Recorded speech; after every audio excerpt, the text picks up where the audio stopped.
In this video, I'm going to show you how to make all public posts private on Facebook, okay? You know very well that in this channel, we don't waste time. We dive right into the content you are looking for, okay? So let's get started. The first thing you need to do is to log into your Facebook application as I have already done. Then click on your profile picture to the right. Then click on settings and privacy here at the bottom.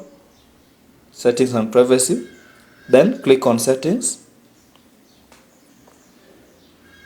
Then you want to scroll down. Just scroll down until you find this tab for your activity. Under your activity, click on activity log.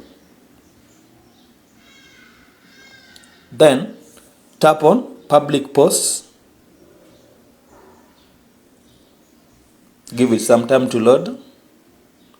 Then click on all.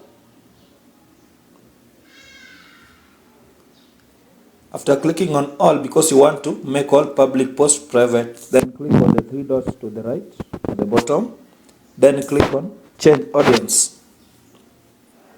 Now tap on change audience button, the blue button. Then you want to click on only me so that you'll be the only one seeing the public post. Maybe you don't want your new interviewer to go through your Facebook profile to have so much information about you. By doing this, you'll be able to make all your public posts private on Facebook. Thank you guys for watching. Let's meet in the next video.